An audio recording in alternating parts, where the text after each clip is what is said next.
You just sit and wonder, the people that are sitting in the administration right now making these moves, do they not understand that what goes around comes around? If they were so shocked and stunned and deeply saddened by what happened over the last 4 years, they're doing it this 4 years. What do they think is going to happen when Democrats get back into power? Hilariously, the geniuses on Morning Joe have decided that it is not a good idea to go after your political enemies, because if you do and you lose, your political enemies will come after you.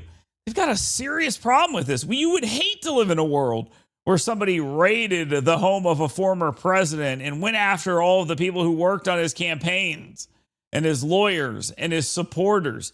That would be outrageous. Who would ever do such a thing? I mean, could you imagine when Donald Trump gets out of office that they try him for a bunch of felonies that are trumped up? They change laws in different states in order to make it easier for people to accuse him of things and then convict him with absolutely no evidence. What if they convened entire congressional panels and went after the man specifically?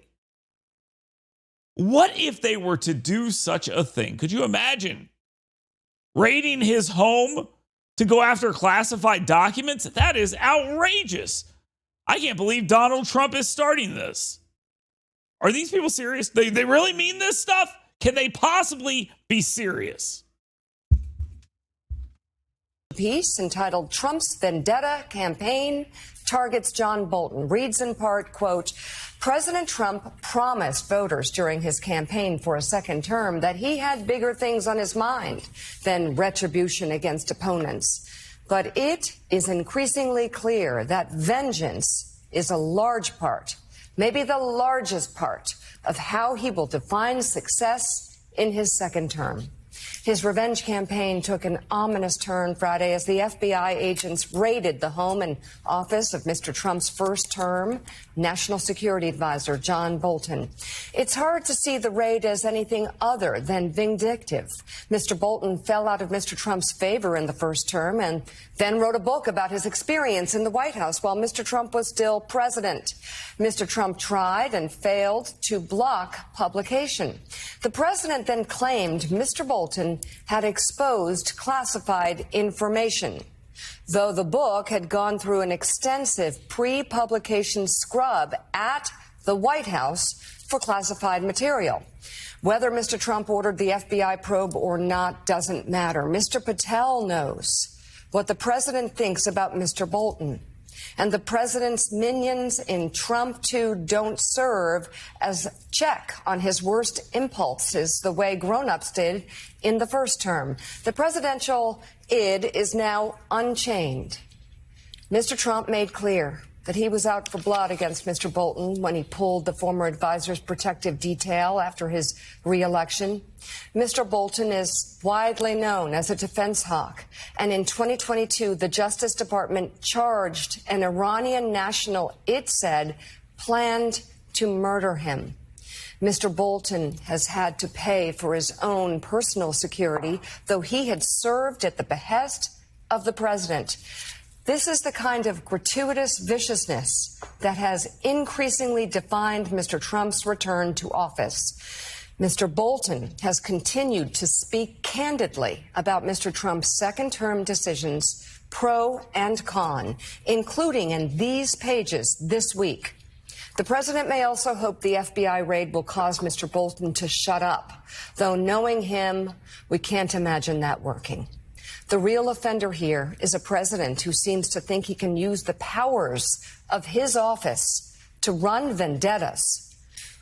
We said this was one of the risks of a second Trump term, and it's turning out to be worse than we imagined. That's the Wall Street Journal. Also, it is what Trump said many times when he was running. He promised retribution. This is what he campaigned on, and everybody heard him say it. Everybody heard him say it. And many still voted for him. Well, and of course, those who were saying it were mocked and ridiculed. But when you start your campaign by saying I'm your retribution, and he talks about, I mean, it's not hard to sort through that, Mike Allen. And you look and see what's happened here. I mean, A lot of people who during the campaign were brushing this off are now very concerned by what's going on. The Wolves, and you look at this weekend, it has been especially challenging for conservatives who tried to justify their vote for Donald Trump last November. When you look at John Bolton, you see what the Wall Street Journal editorial page is saying here. Rupert Murdoch owned Wall Street Journal. You look at what happened with the socialization of Intel, the government nationalizing 10% of Intel. You have the National Review and Eric Erickson and other conservatives coming out talking about, again, just how dangerous and how precedent-setting this is. It has been quite a weekend. Things have seemed to accelerate exponentially. No, Joe, that's a great point. And we forget in the day-to-day coverage these tectonic changes, starting first with Bolton. I talk to people in MAGA world, and these are not like Paul Ryan Republicans. These are Donald Trump Republicans who said that raid, which unfolded live on your air on Friday, made them uncomfortable, that this seemed like, even for President Trump, this seemed like new territory. Now, important to note that we don't yet know the reason for that search. We have not seen the documents that were behind it.